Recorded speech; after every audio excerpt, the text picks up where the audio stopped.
சென்னை வேளம்மாள் வித்யாலயா பள்ளியில் குட்டி விஞ்ஞானி என்ற தலைப்பில் நடைபெற்ற அறிவியல் கண்காட்சியில் சிறந்த மாணவர்களுக்கு நியூஸ் 7 தமிழ் தொலைக்காட்சியின் COO ராஜா பரிசு வழங்கி பாராட்டினார். வேளம்மாள் கல்லூரி மற்றும் நியூஸ் 7 தமிழ் தொலைக்காட்சி இணைந்து குழந்தைகளின் அறிவியல் ஆர்வத்தை ஊக்குவிக்கும் நோக்கில் இந்த கண்காட்சிக்கு ஏற்பாடு செய்யப்பட்டது.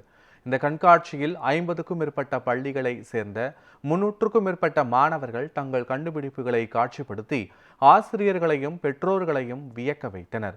இதில் சிறப்பு விருந்தினராக கலந்து கொண்ட நியூஸ் 7 தமிழ் தொலைக்காட்சியின் COO ராஜா சிறந்த அறிவியல் படைப்புகளை காட்சிப்படுத்திய மாணவர்களுக்கு சான்று, பரிசு, கேடயம் வழங்கி பாராட்டு தெரிவித்தார். ஸ்கூலில் அந்த சயின்ஸ் எக்ஸ்போ கண்டக்ட் பண்ணியிருக்கோம்.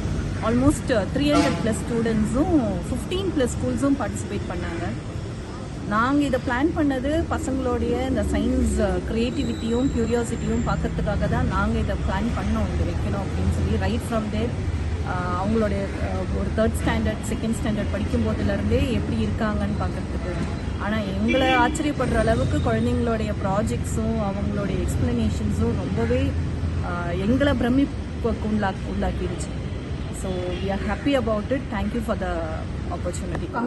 கம்போஸ்டில் வந்து லீவ்ஸ் அண்ட் நிறைய வெஜிடபிளோடைய பீல்ஸ் இது எல்லாமே யூஸ் பண்ணியிருக்கேன். நெக்ஸ்ட் மென்யூவில் வந்து வெஜிடபிள் பீல்ஸ், அதுக்கப்புறம் நிறைய கவர்டு டங், அனிமலோடைய மென்யூஸ் அதெல்லாமே யூஸ் பண்ணியிருக்கேன். அப்புறம் சீட்ஸ் வந்து லேடிஸ் ஃபிங்கரோடைய சீட்ஸ் வந்து எடுத்து யூஸ் பண்ணியிருக்கேன்.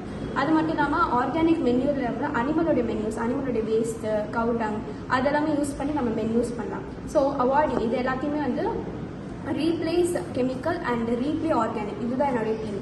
ஸோ கெமிக்கலை வந்து நம்ம ரீப்ளேஸ் பண்ணி ஆர்கானிக்கை நம்ம வந்து ரீப்ளே பண்ணணும், அதுதான் என்னுடைய ப்ராஜெக்ட். என் டாபிக் பெயர் digestive system.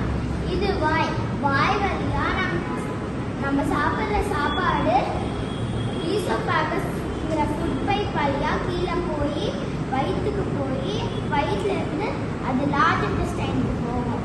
Large intestine filter பண்ணி ஸ்மால் இன்டெஸ்டைனுக்கு தந்து ஸ்மால் இன்டெஸ்டைன்லேருந்து ஏஎன்எஸ்க்கு போய் வெளில வரும்.